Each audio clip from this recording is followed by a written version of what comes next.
Donc on m'a demandé de faire les planètes géantes, ou les planètes gazeuses, ou encore les planètes non telluriques, comme je l'ai vu. Enfin, c'est pas très important. C'est toujours la même chose.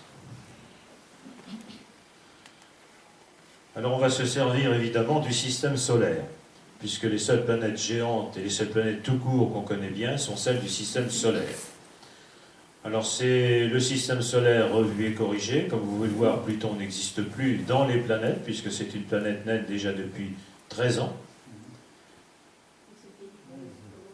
Avant, c'était une planète tout court. Voilà. Elle est beaucoup plus petite que les autres, et surtout, il y a d'autres corps célestes d'une taille à peu près équivalente tout alentour.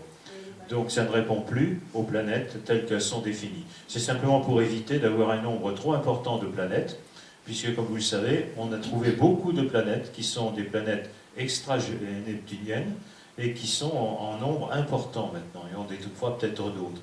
Donc pour éviter d'avoir un système solaire extensible au point de vue planète, eh bien on s'est contenté d'avoir des planètes suffisamment grosses. L'intérêt de ce dessin, c'est qu'il est à l'échelle. C'est-à-dire que les dimensions des planètes sont proportionnelles. Vous voyez le Soleil gigantesque, Jupiter qui fait déjà une bonne petite proportion, mais alors les planètes telluriques, c'est-à-dire Mercure, Vénus, Terre et Mars, sont vraiment toutes petites. Les planètes géantes, eh bien on les voit tout de suite, c'est les 4 autres. Ce qui n'est pas du tout à l'échelle, par contre, c'est les distances.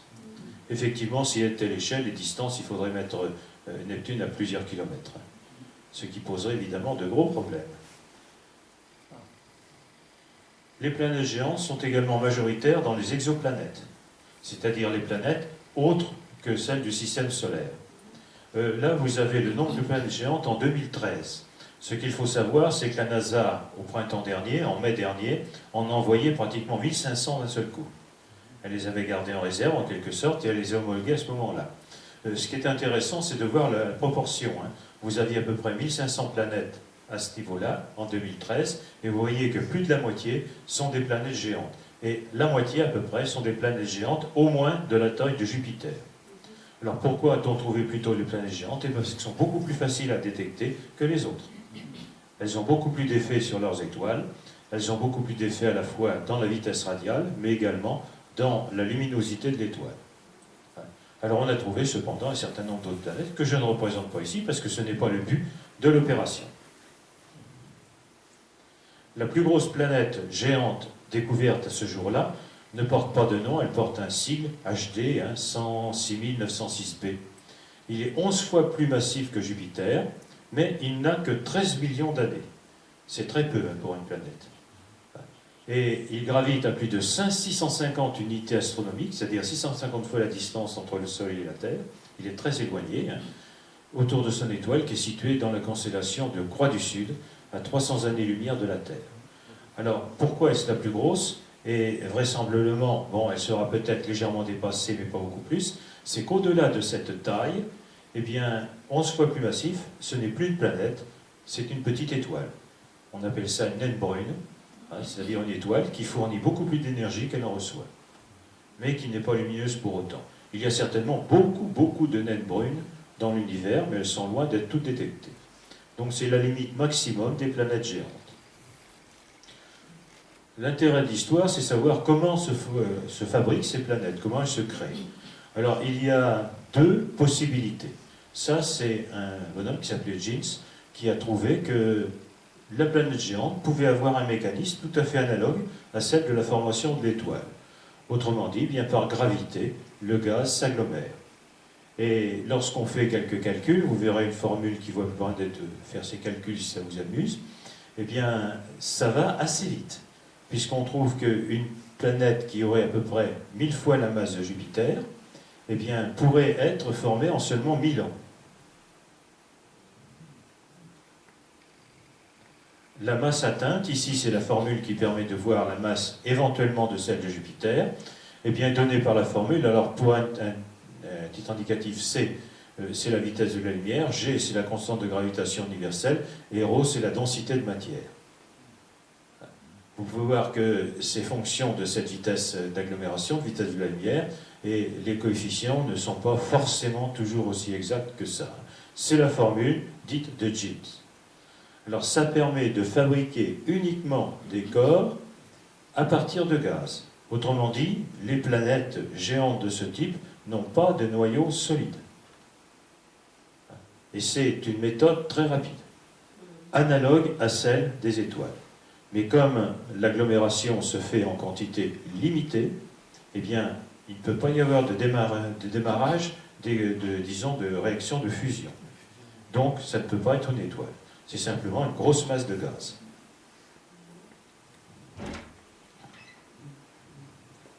Bon, c'est ce que je mets, et loin de leur étoile, parce que si c'est près de l'étoile, n'hésitez pas, hein, il y a encore... vous pouvez prendre quelques chaises à droite ou à gauche. Bonsoir. Venez, venez. Il n'y a pas de problème. Bon, et loin de leur étoile, parce que si c'est près de l'étoile, il y a un autre phénomène qui se produit, en particulier avec les poussières et autres choses. En effet, si c'est suffisamment près de l'étoile, eh bien, avant d'agglomérer le gaz, il y a formation d'un noyau solide. Un noyau solide qui se fait exactement de la même manière que les planètes telluriques. C'est-à-dire que la gravité va d'abord s'appliquer aux particules les plus lourdes, c'est-à-dire aux matériaux solides, roches, métaux, etc. Lorsque le noyau est formé, eh bien, ça va attirer le gaz qui est plus léger et qui va arriver après. Et le gaz va former une enveloppe. La masse critique, eh bien, est atteinte quelques millions d'années après.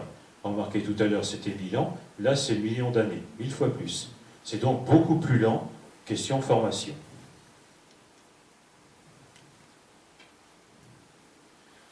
La difficulté, c'est la formation du noyau rocheux.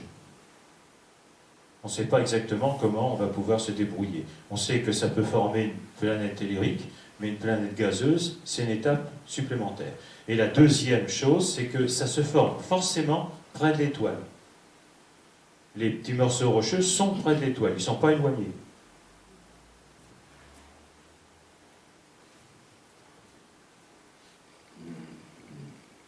Alors, je ne vais pas détailler entièrement cette courbe. Vous avez ici la distance, à chaque fois, en unité astronomique. Vous avez là la densité, et vous avez la courbe en fonction du temps. Les courbes qui sont repérées ici sont les courbes en noir. Les autres sont faits de calculs. On s'aperçoit qu'il y aura renversement à peu près à cette distance. Et ça dépend évidemment d'un certain nombre d'autres facteurs, tels que la densité et tels que la proportion de matière qui peut être agglomérée. Mais dans tous les cas, vous apercevez que le maximum se situe toujours entre 5 ou au maximum 10 unités astronomiques. C'est-à-dire que la planète ne va pouvoir se former que dans cette zone-là. Et si on regarde les planètes géantes du système solaire, eh bien on s'aperçoit que Jupiter est dans la zone, mais pas Saturne, et encore moins Uranus et Neptune. C'est-à-dire qu'à l'emplacement où elles sont à l'heure actuelle, ces trois dernières planètes ne peuvent pas être formées là. On aurait pu croire, c'est ce qu'on croyait il y a encore une dizaine d'années, que bon, bien gentiment, c'est aggloméré à cet emplacement, puis terminé. Mais ce n'est pas le cas. Alors la seule solution, qui est assez tirée par les cheveux, mais qui est la seule solution qu'ils ont trouvée, c'est que ces planètes se sont déplacées. En quelque sorte, un peu comme le jeu de billard, mais uniquement par gravitation, pas par contact. Jupiter s'est légèrement rapproché, elle avait une latitude possible, et tandis que Saturne, Uranus et Neptune ont été bousculés vers l'extérieur. Étant bousculées vers l'extérieur, elles ont chassé toutes les petites planétésimaux qui sont situés dans cette zone. Et ces planétésimaux ont été envoyés en quelque sorte au-delà de l'orbite de Neptune, former le nuage de Oort, la ceinture de Kuiper, et puis Jupiter tassant dans l'autre sens, eh bien, va former la ceinture d'astéroïdes. Pendant un temps, on pensait que c'était une planète qui avait ou éclaté, ou n'avait pas réussi à se former. Or, le total des masses des astéroïdes ne correspond pas du tout à une planète. Ça aurait pu convenir, en quelque sorte, à compléter Mars. Mais l'attraction de Jupiter et son aspect, disons, bousculant, a empêché ces astéroïdes de s'agglomérer pour former une planète plus grosse telle que Mars. Puisque si on regarde la suite des planètes telluriques, on s'aperçoit que Mercure est petit, Vénus est un peu plus gros, la Terre est un tout petit peu plus gros, et puis ensuite il y a Mars qui est beaucoup plus petit. Donc c'est un peu anormal dans la suite. On aurait quelque chose en cigare, en quelque sorte, ça aurait été très bien. Avec Mars, d'une taille entre la Terre et Jupiter. Mais ce n'est pas le cas. On va passer maintenant à une étude assez rapide, mais intéressante, des différentes planètes géantes. C'est les seules que l'on peut étudier avec, disons, suffisamment de connaissances. Suffisamment de connaissances, surtout grâce aux sondes Voyager qui sont passés à côté et qui ont, en fin de compte, donné beaucoup plus de renseignements que toutes les observations qui ont été faites dans les 300 ans précédents. Ce sont ces satellites, ces explorers, qui ont permis de connaître beaucoup de choses. Alors la première planète, la plus grosse, c'est Jupiter. Alors je passe sous silence la partie mythologique, que éventuellement quelqu'un pourrait faire sans problème, hein. Il suffit de regarder. Et Jupiter, bon, c'était Zeus, c'était le roi des dieux, ben, c'est la plus grosse planète. Rayon 71 000 km et des poussières. C'est énorme. C'est 10 fois la taille de la Terre, plus de 10 fois, hein, en rayon ou en diamètre. Comme on sait que le volume, c'est une proportion au cube, hein, on s'aperçoit que 1000 fois plus gros. 1000 fois plus gros, mais pas 1000 fois plus lourd.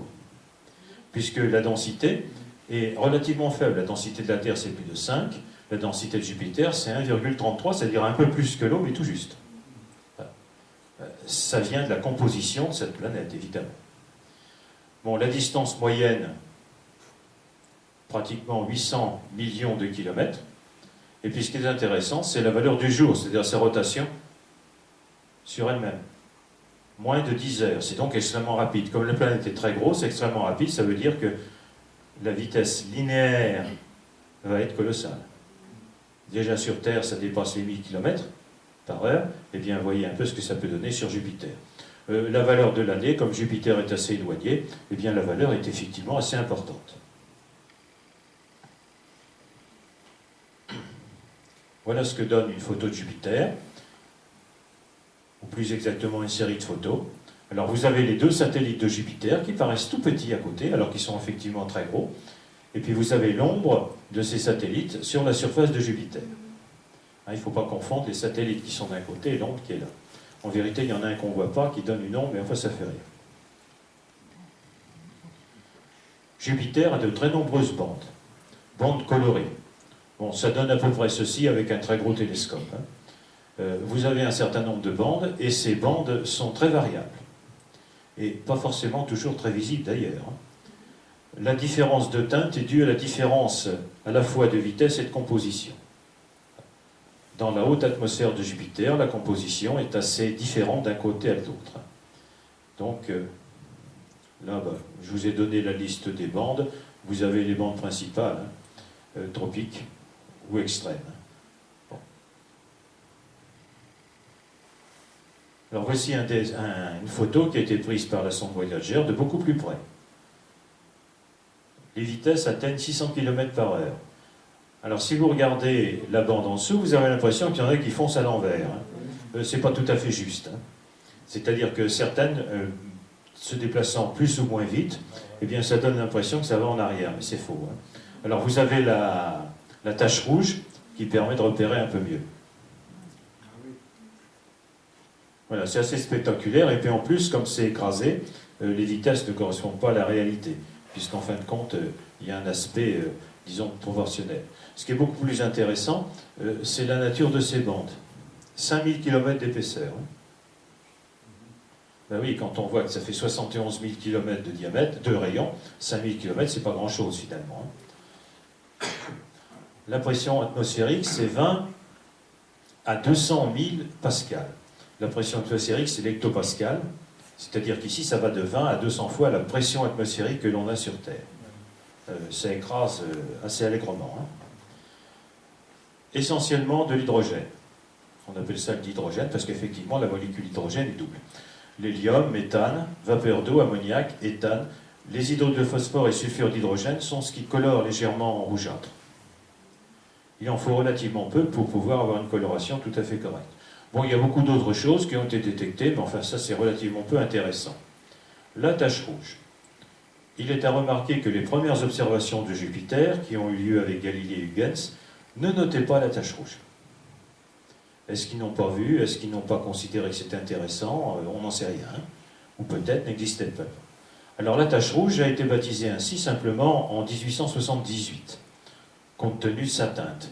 Alors ce que vous avez ici en dessous avec la Terre, c'est en teinte vraiment accélérée, bien poussée. La teinte est beaucoup moins nette que ceci.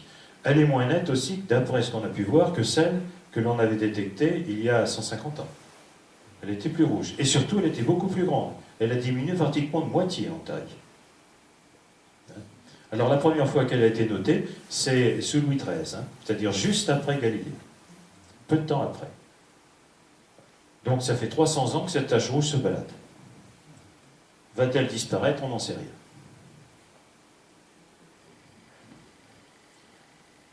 Un certain nombre de planètes ont un champ magnétique. La Terre est le meilleur exemple, et ce champ magnétique, d'ailleurs, nous protège de toutes les éruptions solaires, particules bizarres, etc., qui pourraient faire énormément de dégâts. Comme la couche d'ozone nous protège d'un certain nombre de radiations, eh bien, le champ magnétique aussi. Jupiter a un champ magnétique 20 000 fois supérieur à celui de la Terre. Et ça fait d'excellentes aurores boréales. Alors vous en avez une ici dans le dessin, en bleu, là, très jolie. Vous avez ici une aurore boréale et une aurore australe, il y a les deux à la fois. Et puis vous avez ensuite une photographie des particules piégées dans le champ magnétique. Et ça, c'est très caractéristique. Vous avez les particules qui suivent l'axe de rotation.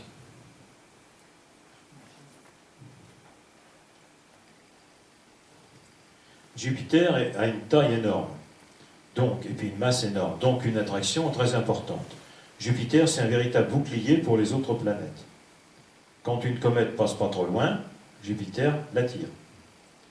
On en a repéré une qui s'appelait Shoemaker-Levy 9, et cette comète est passée suffisamment près de Jupiter pour que Jupiter la casse. Et la casse en une multitude de petites comètes. Vous avez le système de comètes et puis d'autres également qui suivent. Il y a une vingtaine de fragments, dont certains sont assez importants. C'était le premier passage. Pas le premier de la comète, mais le premier passage juste avant la fin de cette comète. Après ce premier passage, quelques temps après, 2 ans pour être précis, eh bien la comète, cette fois-ci, s'est écrasée sur Jupiter. Le problème, parce que bon, on avait essayé d'observer à cette époque-là, le problème c'est qu'elle s'est écrasée derrière Jupiter, donc on ne voyait pas l'écrasement. Par contre, ce qu'on voyait apparaître, et ça c'est la photo qu'il donne, une photo en infrarouge parce que ça donne beaucoup plus d'effets que les photos en visible, c'est les impacts des morceaux de la comète. Si vous vous souvenez à peu près de la tache rouge, elle était beaucoup plus petite que ça. C'est-à-dire que le choc des comètes représente plusieurs bombes atomiques en train d'exploser sur la surface, au point de vue énergie. Ça a brassé considérablement l'atmosphère, et ça a éjecté, c'est ça qui est intéressant pour les personnes qui l'ont observé, ça a éjecté la basse atmosphère dans la haute. Et par conséquent, ça a permis d'étudier ce qu'on n'avait jamais pu faire avant, l'atmosphère inférieure. Alors vous avez de nombreux observatoires, on a même essayé de l'observer avec un œil nu, c'est assez difficile, c'était juste des petites taches noires, c'est tout, un peu plus sombre qu'ailleurs. Mais en infrarouge, comme la température est légèrement plus importante, eh bien ça apparaît plus lumineux. C'est ce qui est ici. Comment consulter Jupiter? Eh bien, on en a profité pour avoir une petite idée de Jupiter. Eh bien, au centre de Jupiter, il y a un petit noyau, enfin quand on dit un petit noyau, c'est déjà à peu près de la grosseur de la Terre, qui fait en gros 5000 km de diamètre. Fer et silicate, ce sont les matériaux les plus lourds, c'est ce qui a formé le démarrage de Jupiter. C'est donc une planète qui s'est forcément créée près du Soleil, pas loin, on n'aurait pas ça autrement. Ensuite, vous avez la glace d'eau. L'eau est un peu plus léger que le reste, mais un peu plus léger que le centre, mais un peu plus lourd que le reste. Et par conséquent, bien, vous avez une bordure de glace d'eau sous haute pression, c'est-à-dire extrêmement solide. Ensuite, vous avez l'hydrogène et l'hélium métallique. C'est l'ensemble de tout cela qui, en tournant, forme le champ magnétique colossal. Et puis enfin, vous avez l'hydrogène et l'hélium moléculaire, c'est-à-dire le gaz. C'est l'atmosphère qu'on a vu tout à l'heure. et le tout 144 000 km. Les sondes Voyager, qui sont passées en proximité de Jupiter, ont détecté un très très faible anneau. On ne l'avait absolument pas vu de la Terre. Là, c'est la photo qui a été prise par Voyager 1, et il a fallu pour cela qu'il y ait une obstruction centrale qui masque, alors ça se fait avec l'électronique relativement facilement, qui masque la luminosité de Jupiter, qui est beaucoup trop importante. Si on laisse Jupiter suffisamment éclairé, l'arc de cercle, enfin l'anneau, n'apparaît pas. Maintenant, une fois qu'on a su que ça marchait, eh bien on a fait un certain nombre d'expériences pour détecter cet anneau. Alors vous avez ici Jupiter dans la photo qui est située à droite, qui est surexposé, et on voit l'anneau qui dépasse un peu, qui est très mince. Alors l'anneau de Jupiter, eh bien vous avez un premier qui s'appelle Halo, il est un peu ici, qui est à 100 000 km jusqu'à 122 000. Ensuite un deuxième qui s'appelle Principal, et le troisième Gossamer. Je ne sais pas pourquoi on a choisi celui de dernier nom, mais en fait peu importe. Et ces anneaux ont la particularité d'être très diffus et très très minces.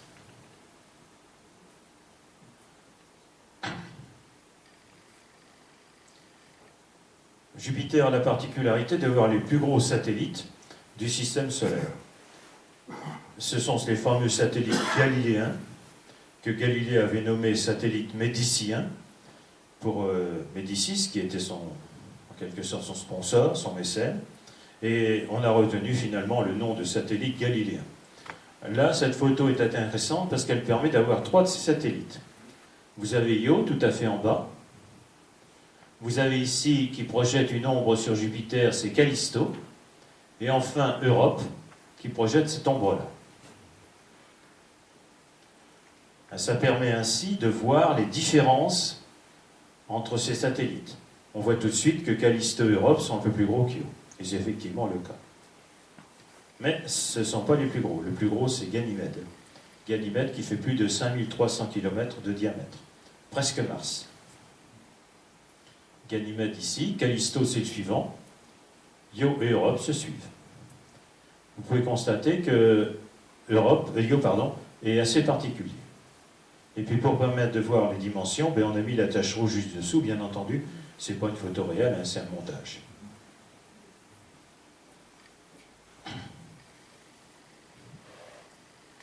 Ganymède a certainement une surface glacée.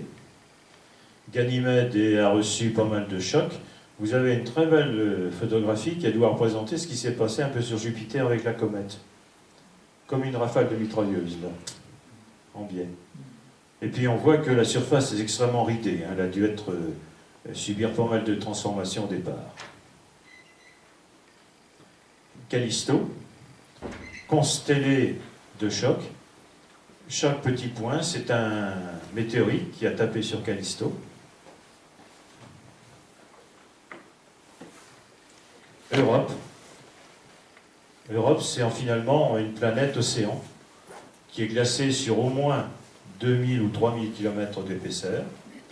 Et on peut penser qu'en dessous de la surface glacée, la banquise en quelque sorte, eh bien il y a de l'eau liquide. Il y a de l'eau liquide.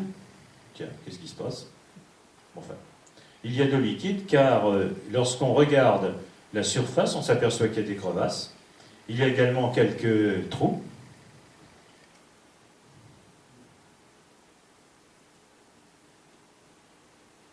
Bon, alors où est-ce que ça s'arrête ça? Merci. Voilà. C'est écrit tellement petit qu'il faudrait presque une loupe. Bon, et donc par conséquent, bien, on pense que par moment, du fait de l'attraction de Jupiter en particulier, qui brasse un peu tout ça, eh bien il y a de l'eau liquide qui ressort en geyser. Alors bien entendu, de là à dire qu'il y a peut-être une vie en dessous, puisqu'il faut de l'eau liquide en premier, et puis que, bon, pour des raisons diverses, elle est plus chaude que la surface. Bon, de toute façon, pour y aller, il faudrait d'abord percer la couche de la banquise, et avant de percer la couche de la banquise, il faudra envoyer quelque chose dessus. Ce qui n'est pas évident, et qui n'est pas encore possible. Mais c'est étudié. Io, qui est certainement le satellite le plus intéressant, également le plus près de la surface de Jupiter. C'est lui qui est le plus brassé. Alors vous avez ici un des très rares satellites, un des très rares corps célestes qui a des volcans.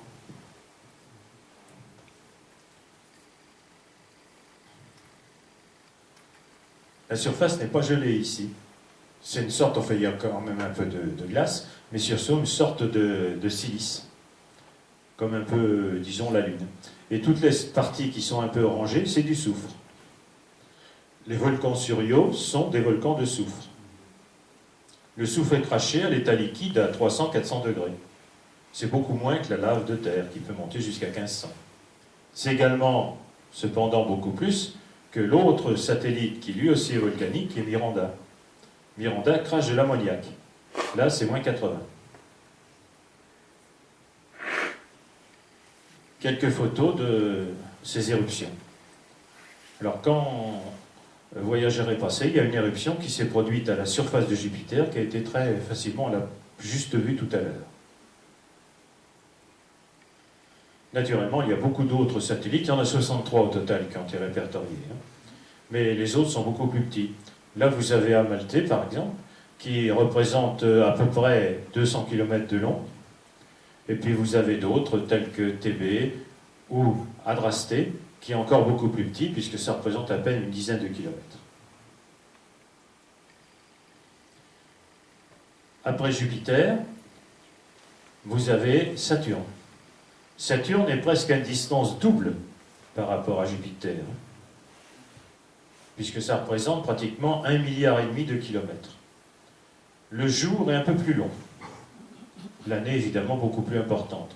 Mais ce qui est intéressant, c'est voir sa densité. 0,71. C'est le corps le plus léger du système solaire. En gros, on aurait une grande baignoire avec de l'eau, montrer Saturne se flotterait.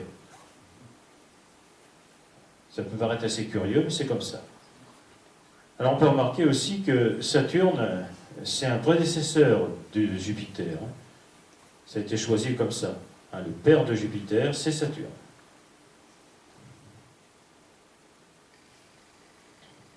Saturne a été caractérisé par ses anneaux, qui eux sont facilement visibles. Alors le premier à déceler les anneaux, sans comprendre d'ailleurs de ce que c'était, a été Galilée. Il a fait quelques dessins de Saturne, et il a représenté Saturne soit comme une sphère, soit comme un ballon de rugby. Parce qu'il n'était pas capable, avec les appareils qu'il avait, qui étaient très rudimentaires, de déceler le fait qu'il y avait un espace entre la surface de Saturne et les anneaux. Le premier à déceler ceci a été Huygens, à peu près 60 ans, 50 ans après. Et en plus, il a vu que les anneaux étaient scindés, qu'il y avait une séparation entre les anneaux. La séparation que vous avez ici fait 5000 km. Alors, je n'ai pas réussi à avoir de renseignements plus précis, mais je ne pense pas que les deux petits points blancs que vous avez ici soient des satellites. C'est certainement des étoiles qui sont à l'arrière-plan, parce qu'ils ne sont pas situés au bon endroit. Tout comme Jupiter, Saturne a des bandes dans l'atmosphère, beaucoup moins marquées que Jupiter. Il y a beaucoup moins de brassage. Et puis il y a également donc ces fameuses divisions, dont la division centrale qui a été découverte par Cassini et qui porte le nom de Cassini. Il faut remarquer que la composition se rapproche beaucoup de celle de Jupiter, 96% d'hydrogène. On aurait dû dire d'hydrogène, mais je n'ai pas pris les mêmes sources là. De l'hélium, du méthane, de la vapeur d'eau, de l'ammoniac, de l'éthane, de l'hydrure de phosphore. Bon, il y a peut-être de l'hydrure de soufre, mais enfin, il n'est pas cité ici. Il faut remarquer que l'épaisseur moyenne des anneaux ne dépasse pas 1 km. C'est donc très mince, par rapport à des anneaux qui font de 74 à 136, c'est-à-dire pratiquement 70 000 km, 1 km d'épaisseur, vous voyez un peu, c'est du ultra mince. De plus, ces anneaux ne sont pas du tout compacts. Entre les particules composant les anneaux, il y a plusieurs kilomètres. Nous, ils nous apparaissent compacts, parce que la plupart du temps, c'est de cristaux, de la glace en quelque sorte, et ça se réfléchit. Ça réfléchit très bien le soleil, ça éblouit. Enfin, à cette distance, on ne risque pas grand-chose, mais ça éblouit, et par conséquent, on ne voit pas la séparation. Mais les anneaux ne sont pas du tout compacts. Ils ne pourraient pas d'ailleurs être compacts. Alors là, vous avez un schéma de Jupiter. On pense qu'il y a un noyau rocheux. Les études ont permis de le voir. Il y a ensuite de l'hydrogène métallique, comme dans le cas de Jupiter. Et puis vous avez ensuite le moléculaire, c'est-à-dire les gaz. Étant donné que la densité de Saturne est très faible, on peut penser que la couche atmosphérique est beaucoup plus importante que celle de Jupiter, étant donné que c'est elle qui est légère, pas les autres. La deuxième chose qu'on a remarqué en regardant de plus près, c'est que nous avons des satellites bergers. C'est-à-dire que dans les anneaux, en bordure des anneaux, il y a un objet un peu plus gros qui donne l'impression de renvoyer les petites particules qui veulent s'échapper dans l'anneau. On appelle ça des satellites bergers, c'est comme un chien berger qui bloque son troupeau. Et vous avez également un champ magnétique.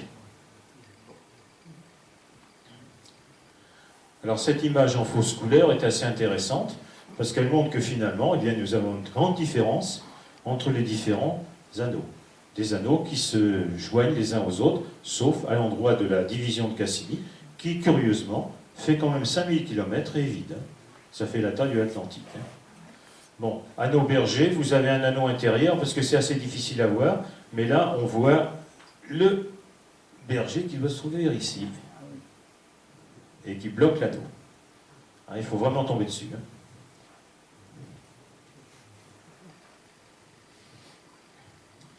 Jupiter avait une tache rouge, et bien on a détecté sur Saturne une tache blanche.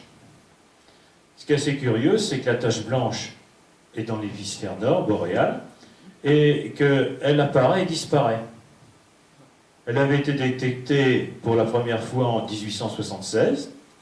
On ne l'a plus vue pendant presque, pas tout à fait 30 ans, mais presque. Elle est revenue. Et là, la photographie a été faite dans l'année 2010-2011, avec la sonde Cassini, qui, comme vous le savez, a exploré Jupiter et son voisinage, et avec le satellite secondaire Huygens, Titan, comme on le verra dans quelques instants. Vous avez l'ombre des anneaux, qui se voit très facilement ici. Voici une photo un peu plus éloignée de Saturne. Comme vous pouvez voir, le Soleil est sur la droite, puisque l'ombre de Saturne se reporte sur la gauche. Bon, bien entendu, ce n'est pas avec le télescope qu'on a en haut, même qui est très puissant, qu'on peut avoir de telles images. Par contre, même avec une petite lunette, on voit les anneaux de Saturne. À une condition, c'est qu'ils soient bien inclinés. Parce que comme Saturne tourne, à un moment donné, on les voit en tranche. Et donc, on ne voit rien du tout. C'est ce qui avait induit Galilée en erreur, parce qu'il avait regardé un moment où les anneaux étaient bien penchés, donc on voyait une structure ovale, et puis après, quand il avait regardé les anneaux, quelques années après, les anneaux étaient droits, bien plats, et il ne les voyait plus. Donc il voyait simplement Saturne avec son arrondi, sa sphère. Le champ magnétique est beaucoup moins important que celui de Jupiter, mais quand même 600 fois celui de la Terre. Donc il y a des aurores. Là, c'est des aurores australes. Mais enfin, peu importe où ça se situe, puisque dans l'espace, ça c'est difficile de voir où est le nord et le sud. Comme satellite, vous avez des satellites assez intéressants. Dionée, en haut. Mimas. Mimas a toujours stupéfié les gens à cause de cet énorme cratère. Là, on le voit très bien. On voit très bien sa taille. On se demande comment ce satellite a pu résister à un fait pareil. Parce que c'était plus qu'un coup de masse sur une boule de pétanque. Donc, mais il a tenu le coup. Et puis Encelade, qui est un satellite glacé, lui aussi.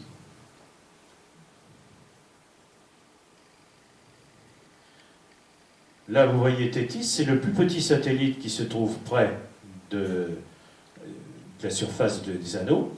Et Rhea, qui est un satellite qui ressemble beaucoup à la Lune. Tout ça, ce sont des satellites qui dépassent quelquefois de peu les 1000 km de diamètre. En effet, pour qu'un objet dans l'espace soit sphérique, c'est-à-dire à une gravité qui dépasse la cohésion, eh bien, il faut qu'il fasse au moins 1000 km. En vérité, ce n'est pas tout à fait juste, parce que certains satellites qui n'ont que 450 ou 500 km sont à peu près des sphères. Mais là, dans ces conditions, le satellite n'est pas fait avec de la roche, mais avec surtout des roches métalliques, donc avec une densité plus forte. Donc la masse est importante.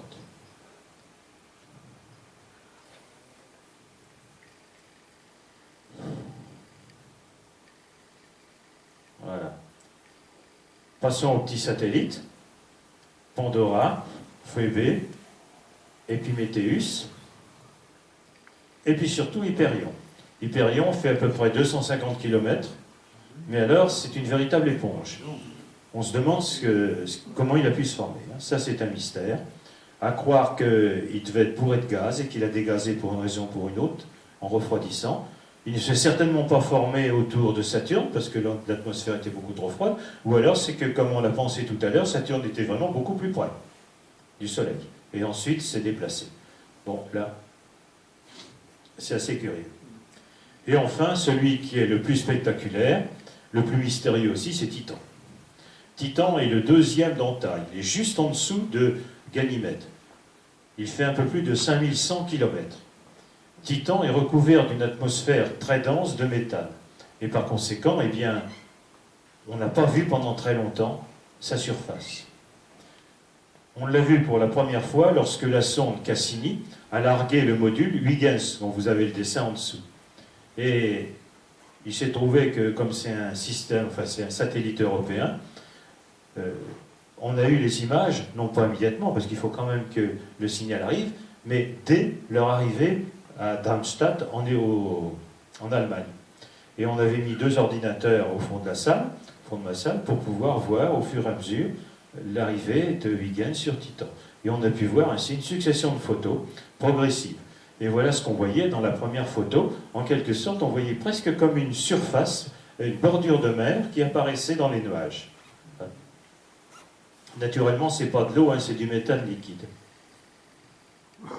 Alors, vous avez la descente de Titan, avec les différents cadres, et à un moment, voilà ce qu'on voyait. Hein, on se croirait bien en bordure de mer, avec la côte, des routes, éventuellement des maisons, puis l'océan ici. Hein, c'était très spectaculaire. Ça faisait quand même moins 140 degrés à peu près, hein, d'après ce qu'ils avaient dit. Bon, et ensuite, eh bien, il a fini par atterrir, et ça, c'est la dernière photo qu'il avait donnée. Alors, on voyait ce nom, d'ailleurs, l'ombre du parachute, et ensuite, hop, toutes ces obscurcies, on ne voyait plus rien du tout.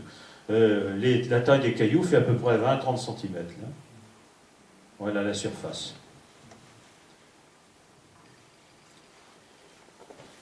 Après Saturne, vous avez Uranus. Uranus, c'est donc une planète gazeuse un peu plus petite que Saturne, puisqu'il ne fait qu'un peu plus de 25 000 km. Densité un peu supérieure, y compris un peu supérieure à Jupiter. Vitesse, valeur du jour, un peu supérieure aussi à celle précédente. Et puis, naturellement, maintenant, on rentre dans beaucoup d'années, puisque c'est situé très loin. Regardez un peu, ça fait pratiquement 3 milliards de kilomètres. Le double de la distance entre le Soleil et Saturne. À chaque fois, ça double à peu près. Bon, je ne verrai pas sur Uranus. Uranus a été découvert par Herschel, mais Uranus est à la limite de visibilité à l'œil nu. Magnitude qui voisine 5,8. Or, dans un ciel bien noir, et avec quelqu'un qui a de très bons yeux, eh bien la magnitude limite est estimée à 6.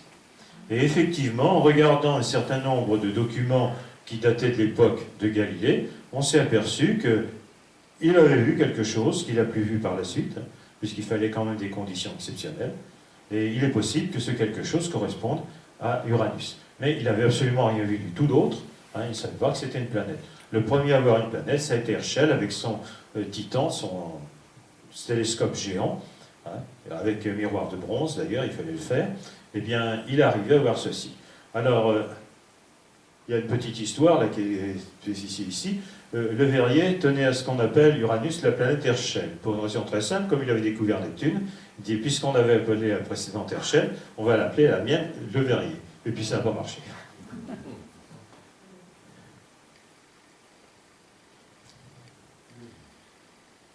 Lorsqu'on regarde avec un télescope de la Terre, on ne voit pas grand-chose. En fin de compte, on ne voit même pas ça, parce que c'est beaucoup plus petit. Hein. C'est juste un point. C'est Uranus ou Neptune que tu comptes voir tout à l'heure? Uranus. Ben donc c'est ça. Hein. Vous verrez un tout petit point, légèrement bleuté, mais c'est tout. Hein. Uranus a également des anneaux. Très fins. Des anneaux qui ont été détectés à partir d'un observatoire monté sur un avion. Disons que le fait de détecter avec les satellites voyageurs les anneaux de Jupiter, a donné des idées et qu'on les a recherchées là-dessus. Alors, on a étudié l'atmosphère. Là, vous avez des photos qui ont été prises par voyageurs. Et on s'est aperçu qu'on retrouve toujours d'hydrogène, d'hélium, méthane, ammoniac, un peu d'acétylène. Bon, il y a quelques, comme le monoxyde de carbone, des traces. Bon, il y a tout un tas de produits, il y en a beaucoup plus que ça. La pression atmosphérique, vous voyez, c'est quand même 120 fois celle de la pression atmosphérique terrestre. Hein. C'est assez considérable. Mais de toute façon, ces planètes qui ont beaucoup de gaz ont forcément une pression atmosphérique importante. La deuxième caractéristique d'Uranus, c'est qu'elle est fortement inclinée. Un champ magnétique, alors là vous avez l'axe de rotation, vous voyez, qui est représenté par cette tige qui se trouve ici. Voilà. Ça, c'est l'axe de rotation autour de la Terre. C'est-à-dire, en fin de compte, perpendiculaire au plan de l'écliptique. Et l'axe du champ magnétique est à 60 degrés par rapport à l'axe de rotation. C'est un champ magnétique asymétrique. C'est assez curieux d'ailleurs. C'est à croire que la planète en question a reçu quelque chose qui l'a bousculé, qui l'a remise, parce qu'au point de vue mécanique, on ne peut pas expliquer une telle formation avec une rotation autour du Soleil simple. Il y a quelque chose d'autre qui s'est produit. 50 fois le champ magnétique de la Terre. C'est toujours très important. On a détecté un certain nombre d'anneaux, et on a détecté surtout dans ces anneaux un certain nombre de satellites qu'on ne connaissait absolument pas. Ce sont tous des petits satellites. Alors vous voyez, c'était découvert de 1977 à 2003 grâce à un observatoire aérien. C'est-à-dire que c'était tellement compliqué qu'ils ont mis beaucoup de temps avant de tout détecter, il a fallu vérifier, etc. Et tous ces satellites ont été découverts par le télescope spatial Hubble en 2003. C'était la fin, en fin de compte, de l'étude des anneaux. Il y a quantité d'anneaux plus ou moins importants.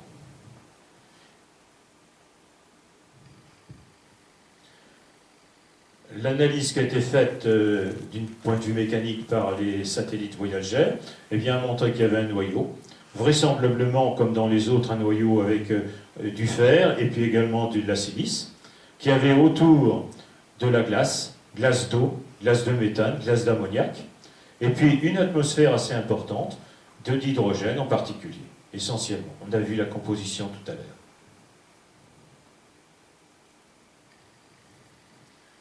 Bon, il n'y a pas que ces anneaux et que ces satellites à l'intérieur des anneaux. Il y a également quantité d'autres. Il y a Titania, Imbriel, Miranda, Ariel, Oberon, qui sont des satellites qui avoisinent qui dépassent les 1000 km. Et puis vous avez donc Miranda qui est un peu plus petit, mais qui a une particularité intéressante. On va le voir dans quelques instants. Vous voyez, Titania, Imbriel sont à peu près sphériques. Ils sont assez gros. Proteus et Puck ne sont pas du tout sphériques. Et puis voilà Miranda. Quand on regarde Miranda, à part le fait qu'il y a des geysers de méthane et d'ammoniac liquide, eh bien, on a l'impression que Miranda a subi une formation assez bizarre. En fin de compte, il y a deux types de formations sur Miranda. Une qui s'apparenterait à une plaine, et puis, là, alors, ça continue, hein, c'est long, simplement. Et puis une autre qui s'apparenterait à un modèle montagneux. Et il y a une très nette différence entre les deux. Comme une coupure, dont on voit certains éléments ici. Alors, comment un satellite de ce type a pu se former? C'est extrêmement bizarre. Alors, il y a une hypothèse qui a été créée, enfin qui a été inventée, si l'on peut dire, mais qui est peut-être valable. On estime que c'est deux satellites différents qui se sont percutés, qui se sont collés sans pour autant voler en éclats. Au point de vue mécanique, c'est possible, c'est pas évident, mais c'est possible.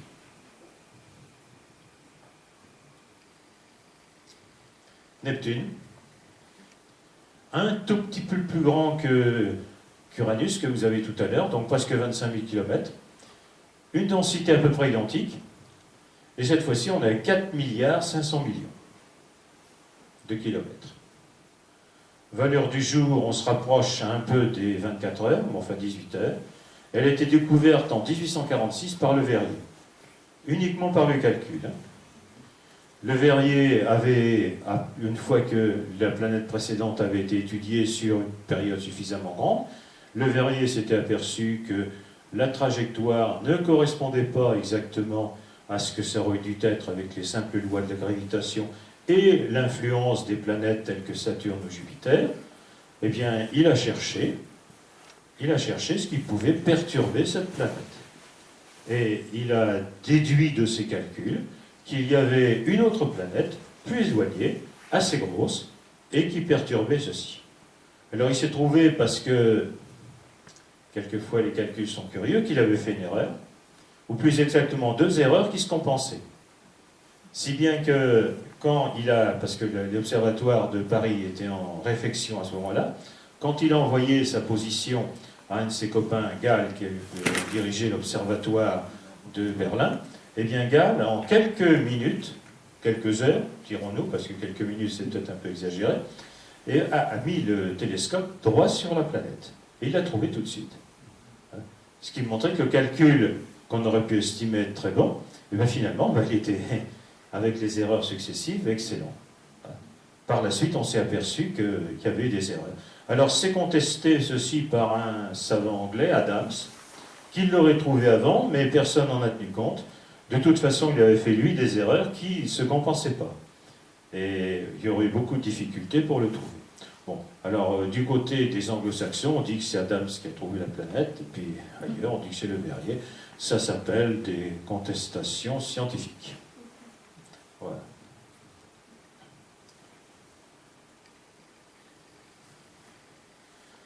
Planète un peu moins bleue, qui contient plus que Neptune, plus qu'Uranus, pardon, des nuages. Ce sont ces nuages qu'on ignorait totalement, que l'on a pu déceler, surtout avec, en premier, les sondes Voyager. Et vous avez des nuages d'altitude. Les nuages blancs, l'aurore boréale, c'est l'espèce de truc verdâtre que vous avez ici. Champ magnétique 25 fois supérieur à la Terre, mais enfin on est un peu habitué d'avoir des champs magnétiques importants sur ces planètes.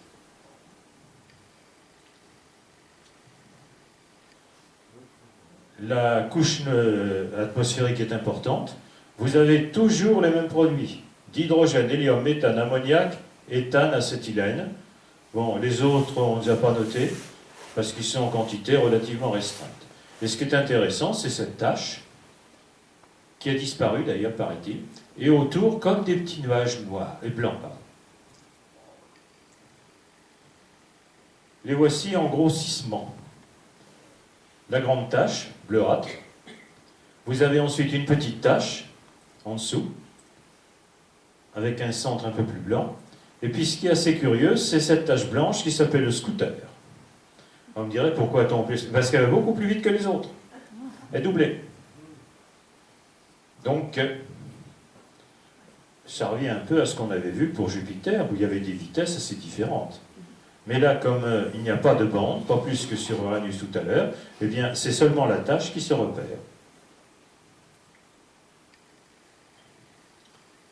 La grande tache sombre, qui a vécu, comme vous pouvez le voir ici, de 89 à 94, après elle a disparu, eh bien, on a détecté des vents tourbillonnants, c'est un cyclone en fin de compte, hein, comme la tache rouge d'ailleurs, qui atteignait 2500 km à l'heure. Vous avez aussi dans l'atmosphère, dans la haute atmosphère, ça se voit très bien que c'est au-dessus de l'atmosphère bleue, eh bien, comme des nuages, comme des cirrus, hein, comme des nuages de très haute altitude. Et puis, vous avez également, bien entendu, des aurores boréales qu'on retrouve ici. Les anneaux. Les anneaux ont été découverts d'abord sous la forme d'arcs, par un groupe qui était piloté par un savant, un astronome français. Et après, eh bien, on s'est aperçu que ces anneaux étaient beaucoup plus importants, ou plutôt beaucoup plus étendus, mais étant très faibles, étaient difficiles à voir. Alors vous avez l'anneau de son découvreur, enfin découvert de Neptune, Gall, l'astronome allemand. Vous avez l'anneau Le Verrier, vous avez l'anneau Adams, parce qu'évidemment, il a fallu que tout le monde soit servi. Voilà, donc quand on est arrivé là, tout le monde était content. Bon, l'anneau Arago, Arago c'est également un astronome. La salle, alors je n'ai pas trouvé ce que c'était, mais enfin la salle plutôt, je n'ai pas trouvé ce que c'était, mais enfin c'est pas important de savoir d'où viennent tous ces noms. Alors vous avez la taille des différents anneaux, vous voyez que ça va assez loin, hein, jusqu'à plus de 60 000 km du centre. Mais c'est toujours extrêmement mince. Vous voyez l'épaisseur, 150 mètres, mettons 1000 mètres, c'est le plus gros. Ici 0,4, 400 mètres. Là, on n'a pas pu le détecter. Arago, il était vraiment trop faible. Structure de Neptune. Alors là, c'était entièrement en anglais. Je n'ai pas trouvé la version française, mais enfin, tout le monde comprend, ça ne pose pas de problème. Hein. Vous avez un noyau, un cœur de rochers et de glace.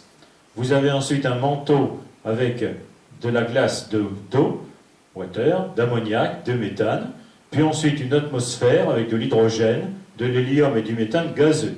Et enfin, alors c'est ce qu'on a vu tout à l'heure, dans la haute atmosphère, des nuages. Des nuages certainement de cristaux de glace. Pas forcément de glace d'eau. Hein. Voilà la photographie des anneaux, après avoir occulté la surface de Neptune. Vous avez ici, alors là évidemment, plus on est loin, plus c'est difficile d'avoir des images nettes, deux petits satellites, Despina et Belinda, hein, qui ne dépassent pas les 200 km. Et puis un satellite beaucoup plus important qui s'appelle Triton. C'est le satellite principal de Neptune. Satellite qui dépasse les 1500 km, si mes souvenirs sont exacts. Mais là aussi, c'est pas net. Et Néréide, qui est un autre satellite.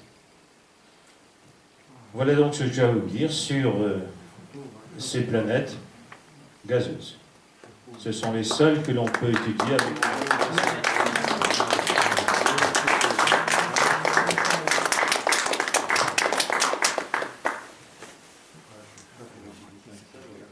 Si vous avez des questions... Moi, je voulais savoir pourquoi ça s'écrase si c'est gazeux.